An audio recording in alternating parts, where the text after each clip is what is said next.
Well, thank you for joining us today. My name is Marc Montini. My company is the Montini and Company Tax Advisory Group. And today on our webinar, we're going to be discussing, is it better to use multiple money managers or better off just using one?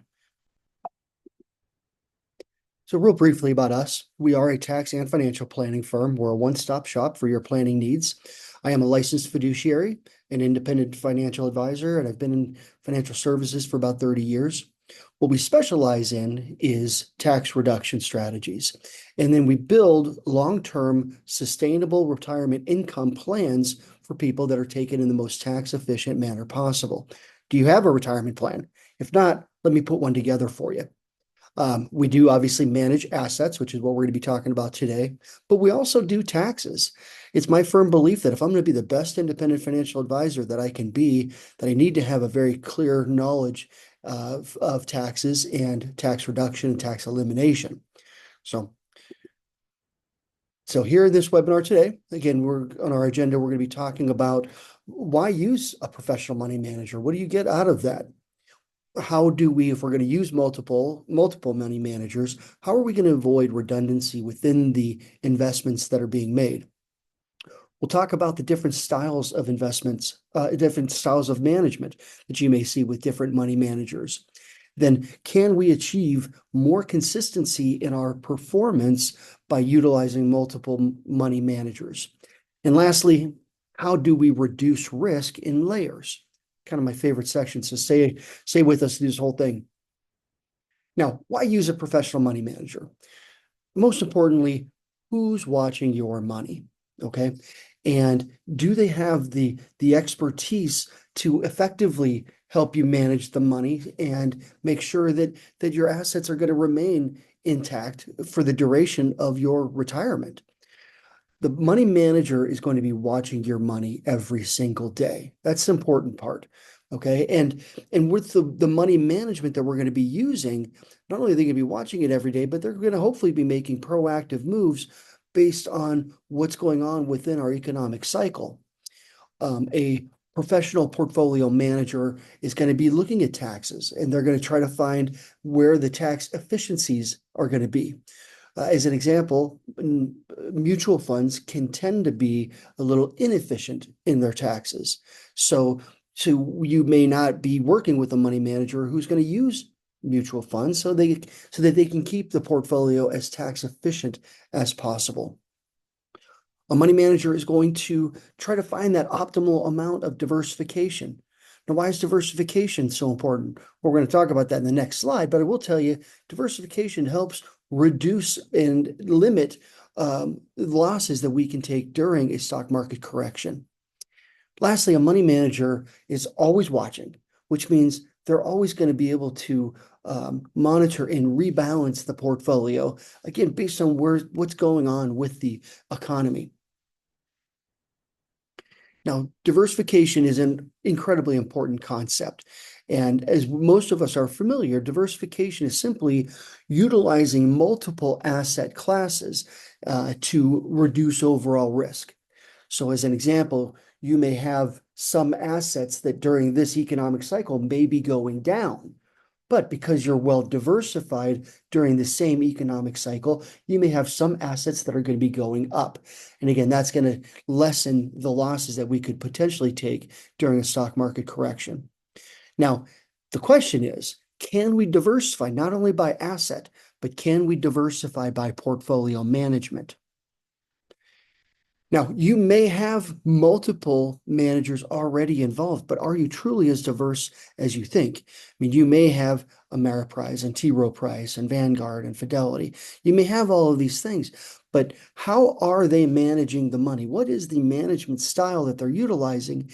And will there be redundancy in the assets that are being purchased? Now that we refer to as stock intersection. And we see this all the time. Okay, you may have multiple funds. You may have a large cap value with Vanguard here, and a large cap value with Merrill Lynch here, and a large cap value with Fidelity here.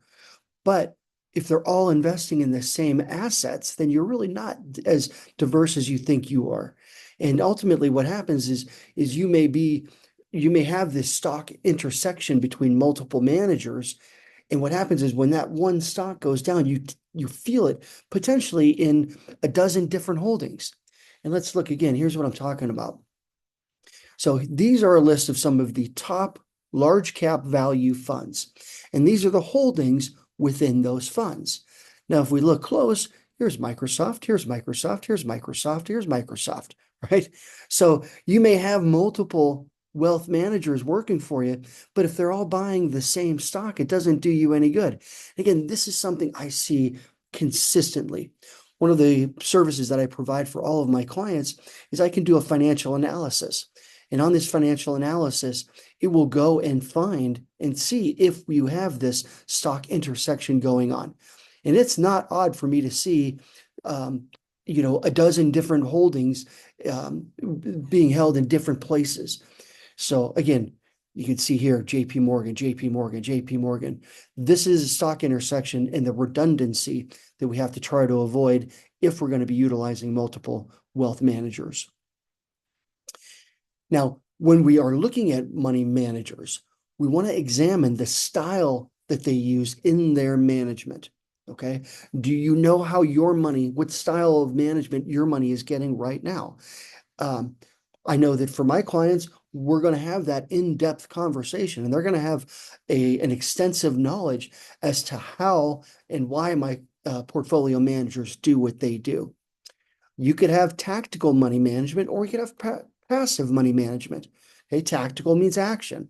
That tactical means that they're constantly looking at the portfolio and constantly making changes based on what's going on within the economy.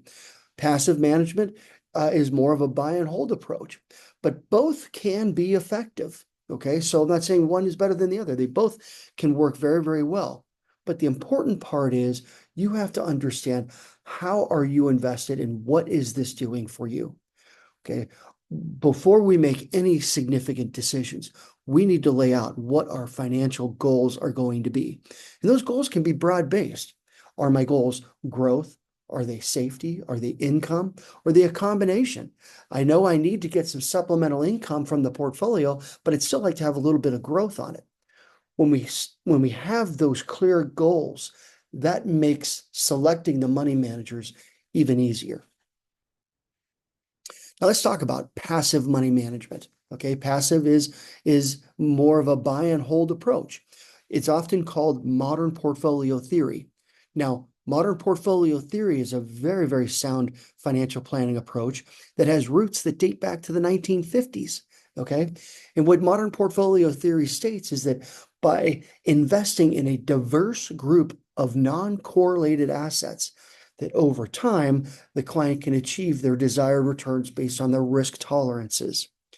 Now, a couple important things that I just said within that statement. First off, let's talk about non-correlated assets. Okay, non-correlated assets are, you may have stocks that are going down, but in the portfolio, we have assets that are not correlated to those stocks, meaning they're going to be going up as the stocks are potentially going down. Those are what are called non-correlated assets.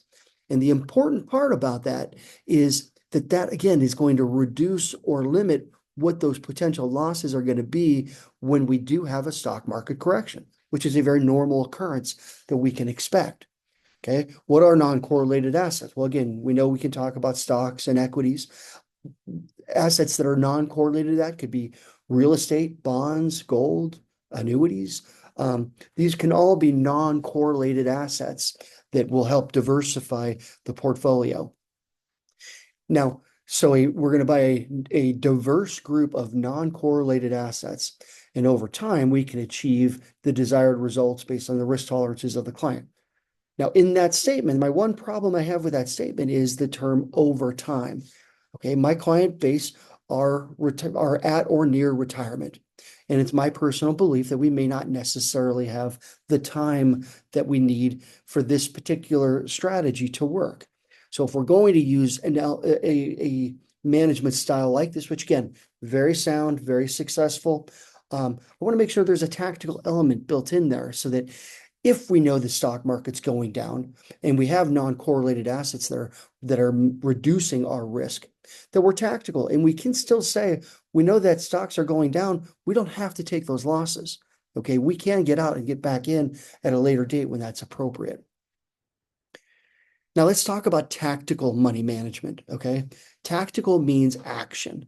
Okay, and you may frequently hear, oh, well, just write it out. We just know it's a normal correction. These things happen. Just write it out. Well, that may not be the best option. So what tactical money management's going to do is they're going to be proactive. Okay, they're going to be seeing where the markets are headed. Okay, and we can see if the equity markets are trending in a downward direction. If they are trending in a downward direction, and we know that a correction is going to be intimate, then let's go ahead and get out of those, and let's get into the investment vehicles that do better while the stock market is going in a downward trending direction, into a bearish direction. Again, tactical, if we don't like where the stock market's going, then we simply don't invest in the stock market. We can look at history and we know that about 3/4 of the time, stock market's a great place to be. And when it is, we're going to be there with tactical money management.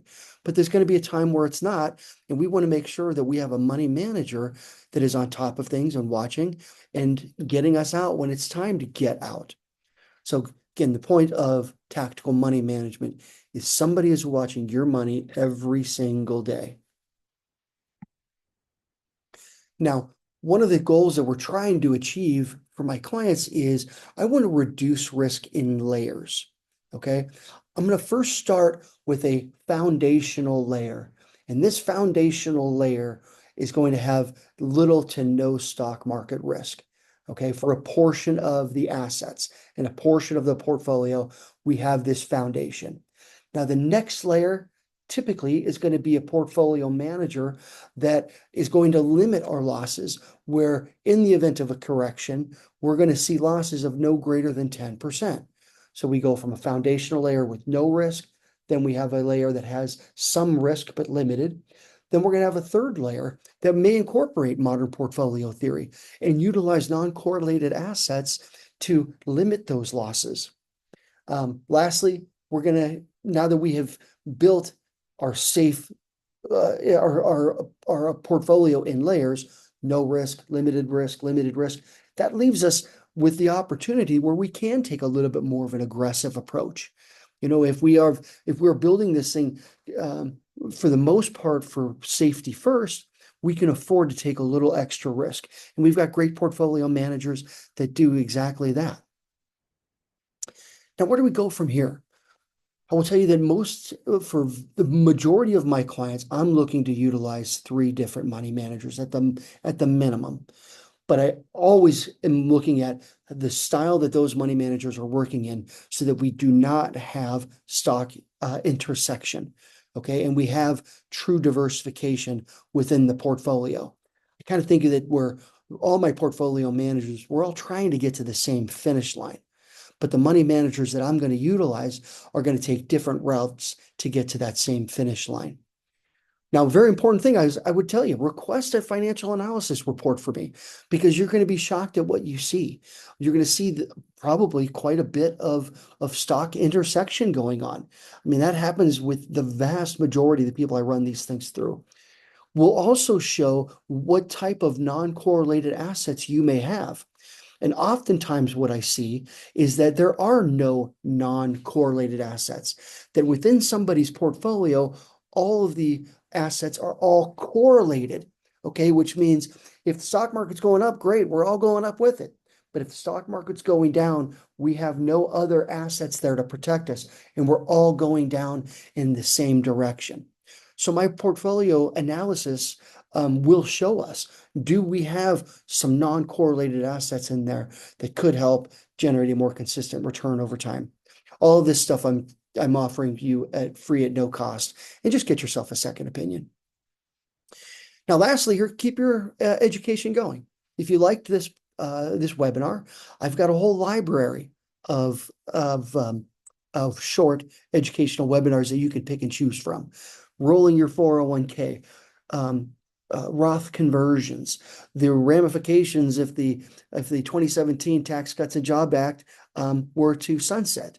I have one on exactly how to retire, how we build long-term sustainable retirement income plans that are taken in the most tax-efficient manner possible. Anyway, I've got a whole library of them in there that you can pick and choose from and watch at your time. So do a little screen capture here. It's montinico.com/mini-webinar-access. If you do that, you can get to all of my mini webinars and watch them on your time. Finally, if you like this, tell your friends and family about it. Retirement's a lot more fun when you can do it with friends and family. With that, thank you very much.